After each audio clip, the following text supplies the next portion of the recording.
तो hello everyone and welcome to my YouTube channel. तो आज की इस वीडियो हम सीपीओ के लिए मेंस की स्ट्रैटेजी देखेंगे, यानी कि इंग्लिश की स्ट्रैटेजी, किस तरीके से आपको स्कोर बूस्ट करना है। ठीक है, एक एक चीज़ मैं बहुत अच्छे से बताऊंगा, तो वीडियो बिल्कुल एंड तक देखना। ऐसी वीडियो आपको शायद ही यूट्यूब पर मिले।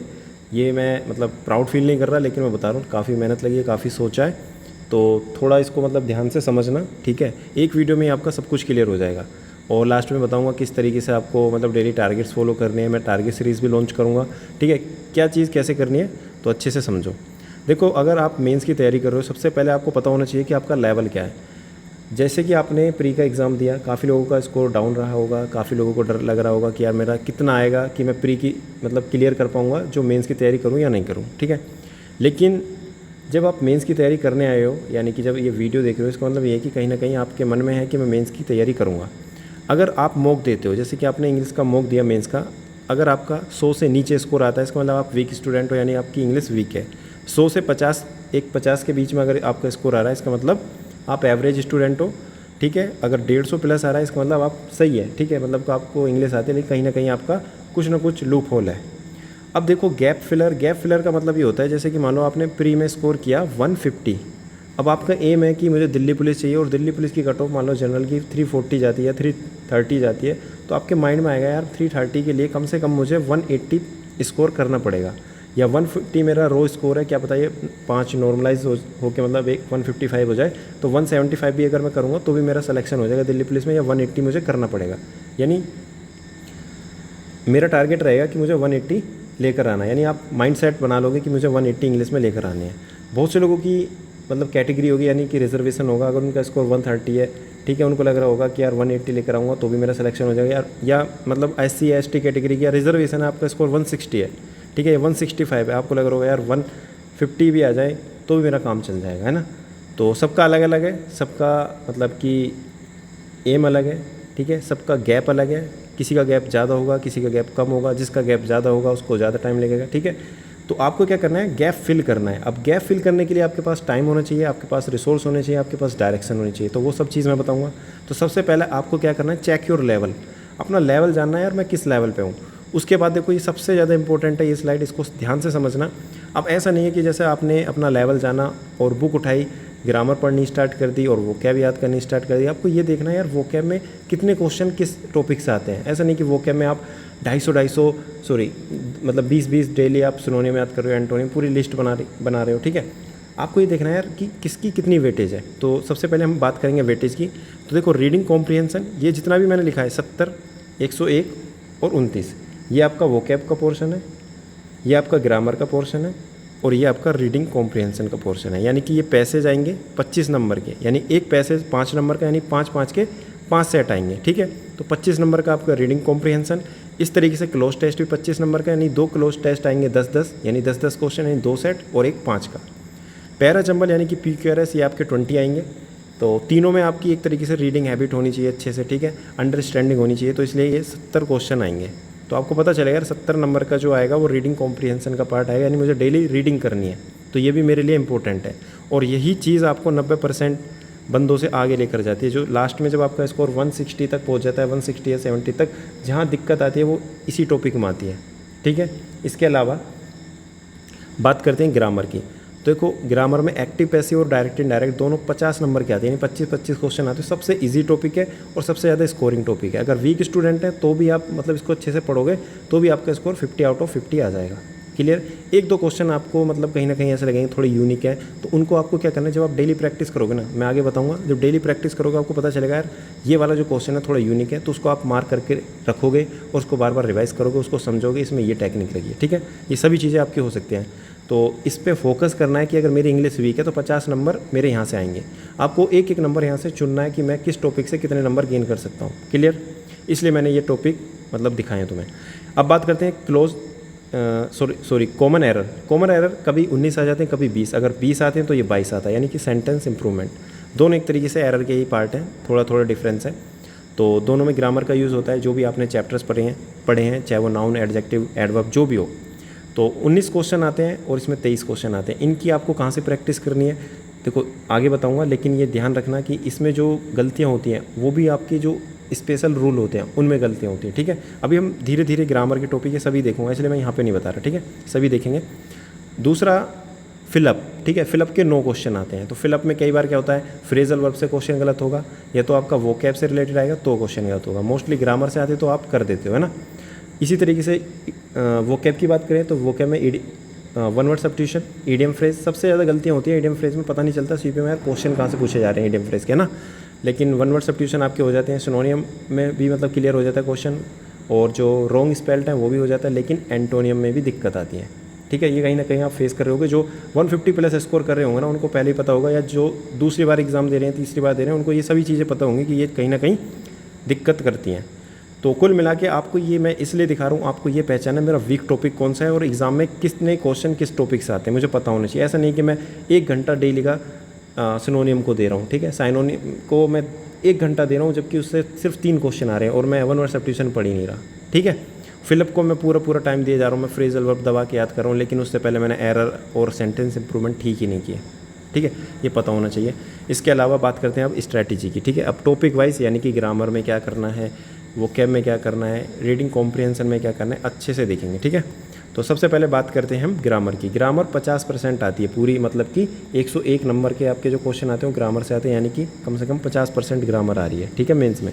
तो आपको ये पता होना चाहिए टीचर कौन से सेलेक्ट करने हैं। सबसे पहले टीचर की बात आएगी, क्योंकि जिसकी ग्रामर ठीक है वो अपना बुक से काम चला लेगा। बुक कौन सी, नीतू मैम की, ठीक है, या आपके पास अमन वशिष्ठ सर की हो, ठीक है, या आपके पास खुद के नोट्स हो, या आप कहीं से भी काम चला सकते हो जब आपने ऑलरेडी कहीं से कोर्स ले रखा है, चाहे वो कोई भी टीचर हो, ठीक है, तरुण ग्रोवर सर हो, ठीक है, निमिषा बंसल मैम हो, रानी मैम हो, कोई भी टीचर हो, मैं नाम सबके, मतलब काफ़ी लंबी लिस्ट है, ऐसा नहीं है कि एक ही मतलब बेस्ट है, ठीक है। जिससे आपने कॉन्सेप्ट पढ़ लिए वही बेस्ट है, क्योंकि ग्रामर तो फिक्स है, क्लियर, जिससे आपको समझ में आता है वही बेस्ट है। तो आपको क्या करना है, किसी भी टीचर से आप पढ़ सकते हैं, जो मैंने टीचर के नाम लिए हैं, ठीक है। अगर ग्रामर वीक है तो ग्रामर में भी वीक वो होगा जो आपको लगता है कि यार मेरा कंजंक्शन तो मैं रीड कर लूँगा खुद से, समझ में आ जाएगा, लेकिन कहीं ना कहीं मुझे जो दिक्कत आती है वो प्रीपोजिशन में आ रही है, उनकी लिस्ट नहीं है मेरे पास, तो मैं क्या करूँगा, अमन वशिष्ठ सर की जो PDF है वहाँ से इनको रिवाइज़ करूँगा।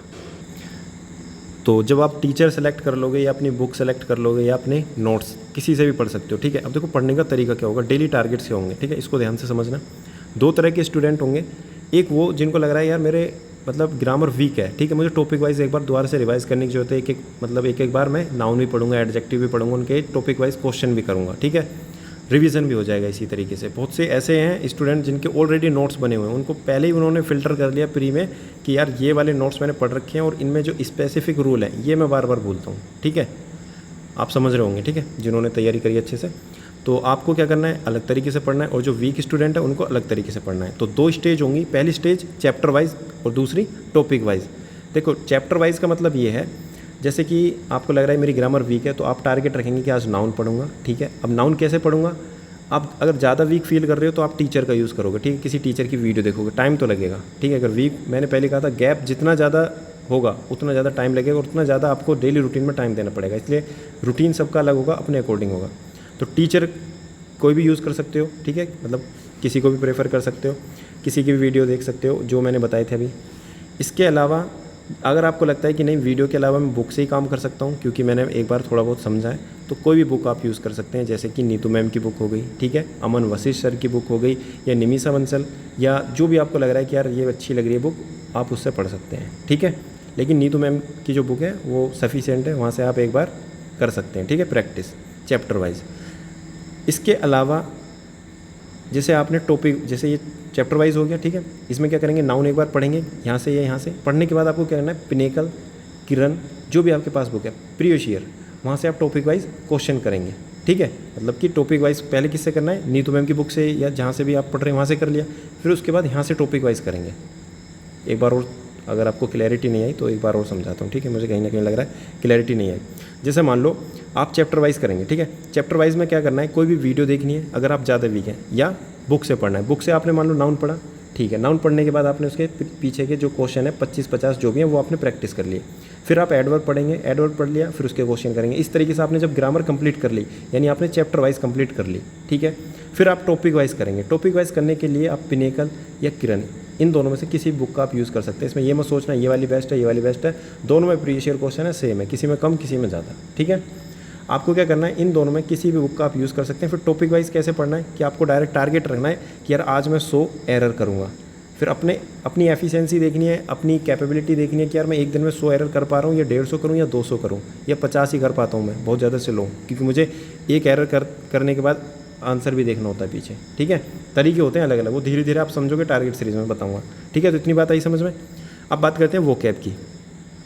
तो वोकैब में क्या करना है, देखो वोकैब आती है 15%। अब आपको लग रहा होगा सिर्फ 15%, यानी कि लगभग 29 क्वेश्चन बताए थे, 29 से 30। तो ऐसा नहीं है, ये रीडिंग कॉम्प्रिहेंशन में भी मतलब इंपॉर्टेंट रोल प्ले करता है। जैसे कि जो पैसेज है, ठीक है, उसमें जो वोकैब के जो फिलअप आते हैं, ठीक है, मतलब क्लोज टेस्ट में फिलअप आते हैं, वोकैब से रिलेटेड आते हैं, या कई बार ऐसी वोकैब आ जाती है, आपने देखो होगा पैसेज में लास्ट क्वेश्चन में एंटो साइनो कुछ भी पूछ लेता है, ठीक है, तो वहाँ पे भी वोकैब का यूज़ होता है। तो ऐसा नहीं कि सिर्फ यहाँ पे डायरेक्ट वन वर्ड सब्स्टिट्यूशन यही याद करने से काम चल जाएगा, तो वहाँ पे भी आप यूज़ करना पड़ेगा वहाँ पे, ठीक है। तो धीरे धीरे समझ जाओगे जब प्रैक्टिस करोगे। तो ये वोकैब का मैंने पहले ही डिस्ट्रीब्यूशन बता चुका हूँ मैं। सबसे ज़्यादा दिक्कत आएगी आपको इडियम फ्रेज में और इसके अलावा एंटोनियम्स में। एंटोनियम्स की आपको एंटोनियम्स याद नहीं करने, ठीक है, सिनोनिम याद करने हैं, वन वर्ड सब्स्टिट्यूशन याद करने हैं। इडियम फ्रेज आपको क्या करना है, जो उनकी स्टोरी होती है वहाँ से याद करना है, ठीक है। इसके लिए आप नियॉन क्लास की बुक भी यूज़ कर सकते हैं, क्योंकि आपको कहीं ना कहीं प्रॉब्लम आएगी, आप सोचोगे यार ये वाला मैंने ब्लैक बुक से पढ़ लिया पर कहीं ना कहीं बाहर से आ रहा है, ठीक है। तो नियॉन क्लास की बुक भी यूज़ कर सकते हैं, ब्लैक बुक से वो कैब याद कर सकते हैं। लेकिन वो कैब के ऊपर मैं ज़्यादा डिटेल में नहीं जाऊँगा, क्योंकि इसके लिए मैंने ऑलरेडी वीडियो बनाई हुई है, ठीक है। ये एक वीडियो है जिसकी मैं लिंक डिस्क्रिप्शन में दे दूँगा, इसको अच्छे से समझ लेना। हर एक तरीके से मैंने यहाँ पे बता रखा है, मिनीमोनिक, रूट वर्ड, ब्लैक बुक, किरण पिनेकल, नियॉन, किस बुक से किस तरीके से पढ़ना है, ठीक है। या यूट्यूब की मैराथन वीडियो से काम चल जाएगा या PDF से काम चल जाएगा, हर एक तरीके से मैंने बताया, तो इसको जरूर देख लेना, ठीक है। टाइम वेस्ट नहीं करेंगे स्ट्रैटेजी वीडियो में। अब बात करते हैं डेली रूटीन। डेली रूटीन क्या होगा, या तो वीडियो या बुक, ठीक है, कोई एक फॉलो करना पड़ेगा। देखो वीडियो फॉलो करोगे, अलग अलग टीचर होते हैं जो अपने अंदाज में पढ़ाते हैं, ठीक है, वो याद करा देते हैं। जैसे आप रात को सोते टाइम आपको लग रहा है कि यार मैं एक वीडियो चलाऊंगा और कान में ईयरबड्स लगाए और मैं सुनता रहूँगा, मुझे याद हो जाएंगे, ठीक है। फ्री टाइम में या कभी भी आपको लग रहा है कि मैं ऐसे बार बार सुनूंगा, तो तरीके होते हैं जैसे अलग अलग टीचर के, तो आप ये भी यूज़ कर सकते हैं, पर उनकी PDF भी होनी चाहिए आपके पास, ठीक है। ऐसा नहीं कि आप बार बार वीडियो देखो, एक बार वीडियो देख ली फिर PDF से क्या करोगे, आप रिवाइज़ करोगे और उस पर टिक लगाते रहोगे कि यार ये मैं बार बार भूल रहा हूँ, फिर आपको वही दोबारा रीड करनी है। बुक से क्या करना होता है, बुक से डायरेक्ट अपने हिसाब से याद करना होता है। याद करने के बाद क्या करना है कि जो आपको लग रहा है कि मैं रीड कर रहा हूँ, ठीक है, जैसे मान लो आज 50 याद करनी है आपको वो कैब, ठीक है। 50 याद करते टाइम आपने एक बार रीड करी, कुछ ऐसे वर्ड होंगे जो आपको पहले से याद होंगे, या कुछ ऐसे वर्ड जो आपको एक बार पढ़ते ही लगेगा कि यार ये मुझे मतलब याद हो जाएगा, ठीक है। कुछ ऐसे वर्ड होंगे जो आप बार बार याद करोगे लेकिन बार बार भूलोगे, उनको मार्क करना है, ठीक है। मार्क करना है, सर्किल करना है, अलग अलग सिंबल देना अपने लेवल के अकॉर्डिंग, फिर उसको रिवाइज़ करना है। इस तरीके से आपको क्या करना है, एक दिन ऐसा आएगा जब आपके पूरे 90 डेज़ यानी 2-3 महीने कंप्लीट हो जाएंगे, तो आपको लगेगा कि यार मेरे पास सिर्फ लिमिटेड वो कैब बची है रिवाइज़ करने के लिए, यानी 4 से 5 या 6 से 7 या 8 से 10 पन्ने ही बचे हैं जो मैं रिवाइज़ करूँगा एग्ज़ाम से पहले। ऐसे नहीं कि मैं 3-3, 4-4 हज़ार वो कैब रिवाइज़ करूँगा, ठीक है। तो इस तरीके से आपको अपना लेवल बना के चलना है, ठीक है। ये एक आपकी स्ट्रैटेजी होनी चाहिए। तो वो कैब के लिए वीडियो देखना, ज़्यादा डीप में नहीं जाएंगे। और स्पेलिंग भी आप कहाँ से प्रैक्टिस कर सकते हैं, प्रीवियस ईयर सिर्फ, ठीक है। स्पेलिंग प्रीवियस ईयर, सिनोनियम आपको प्रीवियस ईयर याद करने हैं, एंटोनिम्स के आपके मतलब MCQ प्रैक्टिस करनी है। ऐसे नहीं कि आप इसके अपोजिट गुड का बैड, डे का नाइट, जैसे क्लास 7th 8th में करते थे, ये सब चीज़ें नहीं करनी, ठीक है। आपको क्या करना है, मीनिंग याद करनी है। मीनिंग याद करोगे तो आप उसका यूज़ कर पाओगे, ऑप्शन एलिमिनेट कर पाओगे। इस तरीके से IP यानी कि ईडियम फ्रेज, ठीक है। ईडियम फ्रेज में आपको डायरेक्ट स्टोरी, जैसे कि स्टोरी आप एक बार देखोगे तो आपको आइडिया लगेगा यार ये कहीं ना कहीं मुझे इस तरीके से रिलेट करनी है, ठीक है। डायरेक्ट रटोगे तो आप ऑप्शन एलिमिनेट नहीं कर पाओगे, ठीक है। तो ये सभी चीज़ें आपको करनी है, धीरे धीरे समझ जाओगे। लेकिन जो भी मैं बातें कह रहा हूँ उसको फील करना, मैं क्या कहना चाह रहा हूँ, सिर्फ ऐसे मत समझना कि बस कहानी सुना दी और काम ख़त्म, ठीक है। ये मेरा एक्सपीरियंस है इसलिए मैं अपना शेयर कर रहा हूँ, और इसलिए लेंथी वीडियो जा रही है, लेकिन कोई बात नहीं। अब बात करते हैं रीडिंग कॉम्प्रिहेंशन की। देखो रीडिंग कॉम्प्रिहेंशन कहीं ना कहीं आपको 90% बच्चों से आगे लेके जाएगी, ठीक है। जहाँ पे आपको DP में सिलेक्शन लेना है या 330 प्लस स्कोर करना है, 320 प्लस स्कोर करना है, तो क्या करना है, रीडिंग कॉम्प्रिहेंशन स्ट्रॉन्ग करना है। क्योंकि सबसे ज़्यादा दिक्कत इसी में आती है लास्ट में, है ना, क्योंकि ग्रामर के आपने रूल्स पढ़ लिए, क्योंकि फिक्स रूल हैं, फिर प्रैक्टिस करोगे, एरर भी लिमिटेड है, आपको कहीं ना कहीं पता चल जाएगा यार रीड करते कि हाँ इसमें ये एरर है, क्योंकि रिपीटेड क्वेश्चन होते हैं, ठीक है। और इसी तरीके से जो आपकी वोकैब होती हैं वो भी कहीं ना कहीं रिपीटेड आपको मिलेंगी, लेकिन कुछ 1-2 आपको नहीं मिलेंगी, लेकिन आप उसमें कहीं ना कहीं 90% अचीव कर सकते हो। लेकिन रीडिंग कॉम्प्रिहेंशन में कई बार आप जब रीड करने बैठते हो, जैसे आपका रीडिंग कॉम्प्रिहेंशन वीक है, जैसे आपने सोचा कि यार आज मैं रीडिंग करूँगा, ठीक है, एक पैसेज पढ़ूंगा, तो आप कहीं ना कहीं बोर हो जाओगे, आपको लगेगा यार क्या है, छोड़। और सबसे ज़्यादा आपने देखा भी है, जब आप मॉक प्रैक्टिस करते हो, जब आप ग्रामर के क्वेश्चन जल्दी जल्दी कंप्लीट कर लेते हो, ठीक है, आप PQRS और जो ये रीडिंग कॉम्प्रिहेंशन यानी पैसेज क्लोज टेस्ट है, इसको सबसे ज़्यादा प्रेफर करते हो कि मैं लास्ट में करूं, कभी आपने देखा है कि यार सबसे पहले मैं PQRS करूँगा या रीडिंग कॉम्प्रिहेंशन करूँगा? नहीं, क्योंकि आप इसमें इंटरेस्ट नहीं ले पाते, है ना। क्योंकि जो क्वेश्चन होते हैं वन लाइनर, उनमें ज़्यादा इंटरेस्ट आता है कि एकदम पढ़ा और आंसर आ गया, है ना। तो इसमें अब बात करते हैं टीचर की। देखो इसमें अलग अलग यूट्यूब पर वीडियोस मिलेंगी। जब आप डायरेक्ट सर्च करोगे रीडिंग कॉम्प्रिहेंशन को कैसे सुधारें या how to improve reading comprehension, अलग अलग तरीके से आप सर्च करोगे, ठीक है। तो अलग अलग तरीके से आपकी सामने मतलब वीडियो आएंगी, बैंकिंग की वीडियो आएंगी। तो आपको कोई भी टीचर की वीडियो देखनी है, ठीक है। विकास ताया सर हैं, उनकी वीडियो देख सकते हो, निमिषा बंसल मैम या बैंकर्स अड्डा, मतलब बहुत अलग अलग वीडियो मैंने हर एक मतलब टीचर की मतलब वीडियो देखी थी उस टाइम, ठीक। तो आपको भी देखनी है, ठीक है। अब आप सोचोगे यार मेरा तो टाइम वेस्ट हो जाएगा, तो आपको ये करना है किसी एक बेस्ट टीचर की वीडियो देखनी है, वो है निमिषा बंसल मैम, ठीक है। उनकी देख सकते हो या रानी मैम की देख सकते हो, किसी भी टीचर की देख सकते हो जिससे आप पढ़ रहे हो, मतलब या तरुण ग्रोवर सर की वीडियो देख सकते हो, उनकी भी बेस्ट है, ठीक है। सबसे बेस्ट तरुण ग्रोवर सर और निमिषा बंसल मैम, इन दोनों की किसी की भी एक की आप वीडियो देख सकते हैं, ठीक है। अच्छे से एक्सप्लेन किया है।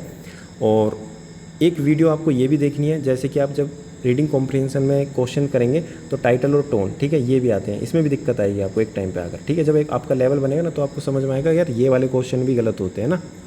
तो आपको क्या करना है फिर, इसके लिए निमिषा बंसल मैम की वीडियो देखनी है। डायरेक्ट सर्च करना है title tone English Nimisha Bansal, clear आ जाएगी एक वीडियो, उसको अच्छे से पढ़ लेना, समझ में आ जाएगा। बात करते हैं बुक्स की। देखो बुक सेम, पिनेकल या किरण, जो भी आपके पास बुक है, प्रीवियस ईयर पैसेज, ठीक है, क्लोज टेस्ट पैसेज जो भी हैं, आपको वही प्रैक्टिस करने हैं। अगर आप एवरेज स्टूडेंट हो या वीक स्टूडेंट हो, ठीक है, आपको सबसे पहले वही करना है और वही चीज़ रीड करनी है जिसमें आपका इंटरेस्ट डेवलप हो रहा है, ठीक है। आपको लग रहा है मैं पॉलिटिक्स में इंटरेस्ट ले रहा हूँ, वो पढ़ना है। गेम, ठीक है, गेम है, गेम में इंटरेस्ट ले सकते हो। बॉलीवुड, जो मन कर रहा है वो रीड करो, गूगल पे, इंस्टा पे, जहाँ पे भी आपको मन कर रहा है ना वहाँ पे रीड करना एक हैबिट बनाओ। एकदम से हैबिट नहीं बनेगी, धीरे धीरे स्टार्ट करो, ठीक है। इसके अलावा इंग्लिश माध्यम, जब आपका लेवल अच्छा हो जाए तो आपको क्या करना है, इंग्लिश माध्यम से एडिटोरियल भी रीड करना स्टार्ट करना है, ठीक है। वहाँ पे आपको पैसेज मिलेंगे, उनके साथ उनके MCQ, ठीक है, क्वेश्चंस मिलेंगे, क्लोज टेस्ट मिलेंगे, ग्रामर और वो क्या हर एक चीज़ मिलेगी, डेली PDF, ठीक है। टेलीग्राम चैनल ज्वाइन कर सकते हो या ऐप भी डाउनलोड कर सकते हो, इंग्लिश माध्यम, ठीक है। इसके बाद आप इंग्लिश माध्यम पर मेंस के मॉक भी दे सकते हो, ठीक है। तो मतलब बेस्ट रहेगा ये। कब, जब आपका लेवल अप हो जाए, ऐसा नहीं कि पहले दिन ही जाके इंग्लिश माध्यम पे पहुंच जाओ, ठीक है। अब डेली रूटीन क्या होगा, डेली रूटीन देखो बुक्स या इंग्लिश माध्यम। बुक से जो एवरेज और वीक स्टूडेंट है वो सबसे पहले बुक को यूज़ करेंगे, ठीक है। एक बार टीचर से समझ लिया, टीचर से समझने के बाद आपको खुद से रीड करना है, ठीक है। एक एक चीज़ समझनी है, ऐसा नहीं कि आप हिंदी मीनिंग निकालने लगो, एक मतलब पैटर्न समझना है, क्या कहना चाह रहा है, ठीक है। पैसेज का मतलब टोन क्या है, टाइटल भी समझना है और क्या कहना चाह रहा है, किस बारे में वो समझना है, ठीक है। इसके लिए आपको अलग अलग वीडियो मिल जाएंगी, आप 2-4 बार देखोगे आपको समझ में आ जाएगा किस तरीके से पढ़ना होता है। फिर खुद से डेली धीरे धीरे मतलब रीड करना, ठीक है। इजी से स्टार्ट करना और अपना लेवल बढ़ाते चलना और फिर लास्ट में इंग्लिश माध्यम, जिनका स्कोर 150 प्लस, 160 प्लस, 170 प्लस आ रहा है, वो इंग्लिश माध्यम टेलीग्राम चैनल को यूज़ कर सकते हैं। लेकिन साथ के साथ बुक से भी आपको CPO के प्रीवियस ईयर पैसेज भी लगाने, आपको पता होना चाहिए कि यार इस टाइप के क्वेश्चन आते हैं। ऐसा नहीं कि सिर्फ मैं हार्ड करता जा रहा हूँ और मुझे पता ही नहीं चल रहा कि इस लेवल के क्वेश्चन आ रहे हैं, ठीक है। तो मेंटेन करके चलनी चीज़ें। अब बात करते हैं फुल मॉक की। फुल मॉक कब देना है, ये तो हमने तीनों स्ट्रैटेजी देख ली, लेकिन फुल मॉक भी बहुत ज़्यादा इंपॉर्टेंट है। जो वीक स्टूडेंट है वो क्या करेंगे, हफ्ते में सिर्फ एक बार मॉक लगाएंगे, यानी कि संडे को, ठीक है। मॉक लगाना ज़रूर है, ऐसा नहीं कि पूरा सिलेबस कंप्लीट करूँगा, क्योंकि सिलेबस करने का टाइम निकल चुका, आपने प्री निकाल लिया। तो मैं ये मान के चलता हूँ काफ़ी चीज़ें आपने पढ़ी हैं, ठीक है। अगर आपका सिलेक्शन होता है तो मैं ये मान के चलता हूँ कि मैथ और रीजनिंग और थोड़ा बहुत GK और थोड़ा बहुत इंग्लिश, इसके दम पे आपने सिलेक्शन ले लिया।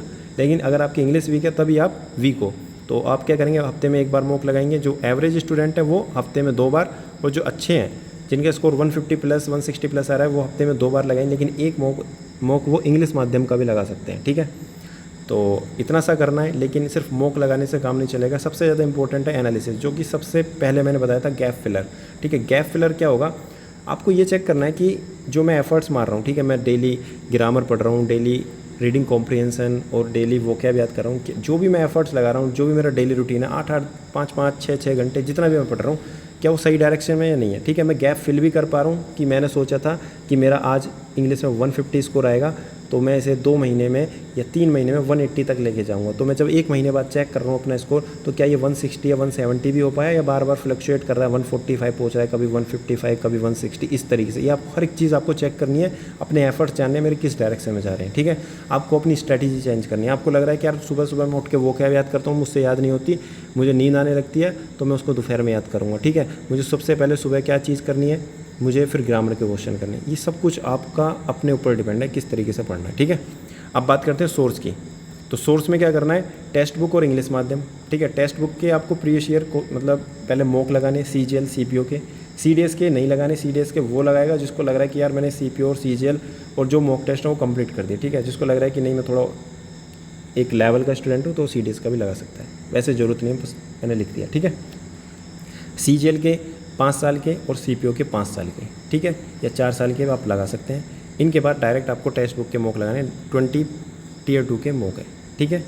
तो 20 Tier 2 के मौके यानी कि मेंस के, तो आप प्रैक्टिस कर सकते हैं, ठीक है। अगर हफ्ते में 2 बार लगाओगे तो यानी कि 1 महीने में आप 8 मॉक लगाओगे अगर आप अच्छे स्टूडेंट हो, तो यानी कि 1 महीने में 8, दूसरे महीने में 16 और तीसरे महीने में 4 लगाए तो 20 हो गए, और कुछ ये प्रीवियस ईयर, यानी टोटल आपका 3 महीने का पूरा सेट बैठ जाएगा, ठीक है। ऐसा नहीं कि हफ्ते में 1 ही लगाओगे। और जो वीक स्टूडेंट है, अब ये ना सोचे कि हफ्ते में 1 बार लगा के पूरी मतलब 3 महीने हफ्ते में 1 ही बार लगाना है। आपको अपना लेवल यहाँ से यहाँ जंप करना है, ठीक है, तभी आपका सिलेक्शन होगा, जो आप चाह रहे हो वो पोस्ट पर आप पहुँचोगे, ठीक है। अब बात करते हैं अपना डेली रूटीन। तो डेली रूटीन देखो, मैं कोई टाइम टेबल नहीं बता रहा कि 9 बजे उठो, 8 बजे उठो, जब भी उठो स्लॉट 1, स्लॉट 2 और स्लॉट 3, 3 स्लॉट बना लेना है, ठीक है। पहली स्लॉट में आपको वोकैब याद करनी है और मार्क करनी है, ये वाली मैं वोकैब बार बार भूल रहा हूँ। दूसरे स्लॉट में आपको रीडिंग करनी है और तीसरे स्लॉट में आपको ग्रामर में भी आपको क्या करना है, मार्क करने क्वेश्चन जो बार बार गलत हो रहे हैं, ठीक है। जो एरर आपको लग रहा है कि यार मैंने कर तो दिया, ठीक है, मैंने सी तो लगा दिया ये, लेकिन मुझे पता नहीं है इसमें एरर क्या है, मेरा आंसर तो सही हो गया लेकिन रूल नहीं पता, तो आपको क्या करना है, वो मार्क करने हैं, जो गलत हो रहे हैं वो भी मार्क करने हैं, और फिर उनको क्या करना है, लिखना है, ठीक है। अपने नोट्स बनाने हैं अलग से, ठीक है। जो आपको लग रहा है कि यार ये रूल मैंने नहीं लिखा, एक PDF बनानी है, 4 से 5 पेज में आपको ग्रामर कंप्लीट करनी है, ठीक है। हो सके 2 पेज में, अपना अपना लेवल है सबका, ठीक है। इस तरीके से आपको वोकैब भी कंप्लीट करनी है, मार्क करनी है, हर एक चीज़ आपको फिल्टर करके पढ़ना है कि यार लास्ट में जब मैं रिवीजन करूँ तो मैं 2 दिन के अंदर हर एक चीज़ कंप्लीट कर लूँ, ठीक है। अब बात करते हैं slot 2 replace for full mock. अब आपको फुल मॉक भी देना है हफ्ते में 2 बार। अब उसके लिए कहाँ से टाइम लेकर आओगे, उसके लिए क्या करना है, जो स्लॉट 2 है, ठीक है, जो स्लॉट 2 का जो टाइम है ना, उसको रिप्लेस कर देना फुल मॉक के साथ, यानी उस दिन आपको रीडिंग नहीं करनी, उस दिन आपको फुल मॉक देना है, ठीक है। और फुल मॉक के साथ आपको एनालिसिस भी करना है, तो थोड़ा टाइम यहाँ से भी ले सकते हो, या इसमें मतलब पूरा टाइम आपको पूरा दिन है आपके पास, तो इन दोनों के अलावा आप फुल मॉक दे सकते हैं। अगर आप रीडिंग कॉम्प्रिहेंशन नहीं कर रहे तो अपने अकॉर्डिंग ही आपको टाइम मैनेज करना है, और फुल मॉक देने के बाद उसका एनालिसिस ज़रूर करना है। ऐसा मत सोचना कि मैं 8 मॉक कंप्लीट कर चुका लेकिन मेरा स्कोर नहीं बढ़ रहा, उसका रीज़न सिर्फ ये होगा आपको एनालिसिस नहीं किया, आपने पहचान नहीं, आपने गलती कहाँ करी है, ठीक है। अब बात करते हैं पेड कोर्स के लिए। तो देखो, पहले मैं सोच रहा था कि पेड कोर्स लेकर आऊँ, लेकिन अब मैं कोई पेड कोर्स नहीं लेकर आ रहा, ठीक है। तो जो डेली टारगेट सीरीज़ है, एक तरीका ये है कि आप खुद से, जैसा कि मैंने इतना सब कुछ समझा दिया, आप खुद से अपना प्लान करो, ठीक है, कि मैं इस तरीके से ऐसे ऐसे पढ़ूंगा। दूसरा तरीका ये है कि आप डेली टारगेट सीरीज़ ज्वाइन कर सकते हैं, ठीक है। टेलीग्राम चैनल ज्वाइन कर सकते हैं, जॉब पक्की with Shubham, YouTube channel follow कर सकते हैं, नोटिफिकेशन आती रहेगी, जो भी वीडियो अपडेट मतलब जो भी आएगी, ठीक है। ये अलग अलग तरीके से जो भी मैं वीडियो बनाऊँ, चाहे वो कैब ग्रामर या जो भी मैं बता रहा हूँ कि इस तरीके से ये पढ़ना है। अब 90 डेज़ टारगेट सीरीज़ में क्या होगा, मैं आपको डेली टारगेट्स दूंगा, ठीक है। ये पेड नहीं होंगे, पहले मैंने सोचा था कि पेड करूं, लेकिन अब मैं पेड नहीं कर रहा, ठीक है। कुछ रीज़न है, अब वो रीज़न ये है कि जैसे कि आपको बताया मैं ट्रेनिंग पर हूँ, ठीक है। अभी जंगल कैंप में, जैसे कि जंगल कैंप में जाते तो वहाँ फ़ोन नहीं यूज़ कर पाते, तो कहीं ना कहीं मुझे टीम मेंबर चाहिए जो मुझे मतलब मेरे मतलब जो टारगेट्स हैं वो एग्जीक्यूट कर पाएँ। अब बिना पैसे के तो कोई काम नहीं करेगा ना, तो उनको कहीं ना कहीं पे करना होता है, तो मैं करूँगा अपनी तरफ से, क्योंकि बहुत से लोगों की डिमांड है कि फ्री में लाई जाए, और मैं भी सोच रहा हूँ जब इतना मतलब प्री के लिए फ्री में कराया तो इसको भी पूरा फाइनल फ्री में ही कराऊँ, ठीक है। तो फ्री में करेंगे, और CGL के लिए भी कोशिश करूँगा मैं फ्री में लेकर आऊँ, तो देखते हैं अब। तो फ्री में जो लेकर आऊँगा ना, तो एक चीज़ आपको करनी पड़ेगी कि जो भी चीज़ें मैं दे रहा हूँ, ठीक है, मेहनत से होंगी वो, ठीक है। ऐसा नहीं है कि बस डेली टारगेट सीरीज़ बना दी या कुछ भी लिख दिया या कॉपी कर दिया कुछ भी, वो एक प्लानिंग के साथ होगी। तो मेहनत करके ना पढ़ना ज़रूर है, इम्प्रूवमेंट ज़रूर दिखेगा, ठीक है। हमारे चैनल से जो भी जुड़े हैं, ये जिन्होंने मेहनत करी है, ठीक है, जिन्होंने लगा है कि हाँ यार सच में जेन्युइन बातें बताई जा रही हैं, तो उनका स्कोर काफ़ी बूस्ट हुआ है, ठीक है। 170 तक हमारा मतलब Tier 1 में स्कोर आया है, ठीक है। 165 एक लड़की का हाईएस्ट है गर्ल्स में, और बॉयज़ में 170, ठीक है। 150 प्लस का टारगेट रहा है हमेशा कि कम से कम इतने तो आएँ, तो काफ़ी लोगों ने वो भी अचीव किया है। इसी तरीके से मैं चाहता हूँ कि इसमें भी आप अपना टारगेट अचीव करो, 180 प्लस, या जो भी आपकी मन चाहिए पोस्ट है वो लो। तो आपको करना क्या है, जो भी टारगेट्स बताए जा रहे हैं, ठीक है, नींद कंप्लीट होना हो लेकिन टारगेट्स कंप्लीट होने ज़रूरी हैं, ठीक है। एक दिन में जो दिया जा रहा है वो कंप्लीट कर लेना, ठीक है। चलो, तो इसमें क्या क्या होगा, गैप फिलर यानी कि इम्प्रूव योर वीक पोर्शन, तो मैं बताऊँगा किस तरीके से अपने वीक पोर्शन पर काम करना है, ठीक है। ऑडियो भी डालूँगा, बताऊँगा, बीच में आपसे बातें भी करूँगा, इसके अलावा right guidance with best source, आपको सोर्स बताऊंगा, आप भटकोगे नहीं कि यार ये वाली बुक लूँ या ये वाली बुक लूँ, ठीक है। ऐसा नहीं कि लूसेंट पढ़ रहे हो ग्रीन वाली, ठीक है, या 2018 से पीछे के क्वेश्चन कर रहे हो 1999 के, ठीक है। ये सब चीज़ें नहीं करनी, कौन सी बुक फॉलो करनी है वो सब एक एक चीज़ बताऊँगा, ठीक है। बहुत से लोग क्विज़ फॉलो कर रहे होंगे, एरर के लिए ऐप यूज़ कर रहे होंगे, हर एक चीज़ मुझे पता है, ठीक है। मैं बताऊँगा ज़रूर, आप मुझसे पूछ सकते हो कमेंट में कि ये वाली चीज़ मैं यूज़ करूँ क्या सही है, ठीक है, क्योंकि मैंने बहुत टाइम वेस्ट किया है, ठीक है। टाइम वेस्ट का मतलब हर एक चीज़ अच्छे से जानिए डीप कि क्या सोर्स है, मार्केट में क्या चल रहा है। तो 5 साल का एक्सपीरियंस है, तो वही चीज़ मैं आपके साथ शेयर करूँगा अलग अलग एग्ज़ाम के साथ, चाहे वो CDS हो, FCAT हो, CPO, CGL या जो भी छोटे एग्ज़ाम है। अब बात करते हैं लिमिटेड कंटेंट और स्कोर हाई, ठीक है। कंटेंट जो होगा वो लिमिटेड होगा, ठीक है। ऐसा नहीं है बहुत ज़्यादा डाटा दे दूंगा कि 10-10 हज़ार वो क्या याद कर लो, लिमिटेड होगा, ठीक है। बाकी सिर्फ इतना ही होगा जो भी होगा, और वो आपको टेलीग्राम पे पता चल जाएगा। अब कब से स्टार्ट होगा ये आपके मन में एक क्वेश्चन होगा, ठीक है, वो मैं आपको टेलीग्राम पे बता दूंगा कब से स्टार्ट होगा। हो सके तो नेक्स्ट वीक यानी मंडे से स्टार्ट हो सकता है, तो इसके लिए आपको अपडेट रहना है, ठीक है। टेलीग्राम चैनल ज्वाइन कर लेना, और जो पक्की विश शुभम ये चैनल सब्सक्राइब कर लेना, ठीक है। थैंक यू सो मच, और अपने दोस्तों के साथ ज़रूर शेयर कर देना। और सबसे ज़्यादा मेन चीज़ होती है कंसिस्टेंसी, तो इसको ज़रूर फॉलो करना, ठीक है। बीच में मत रुक जाना कि रीडिंग कर रहा हूँ, रिजल्ट नहीं आ रहा, अभी स्कोर नहीं बढ़ रहा, 15 दिन हो गए, ठीक है। टाइम देना खुद को, ठीक है। चलो बाय।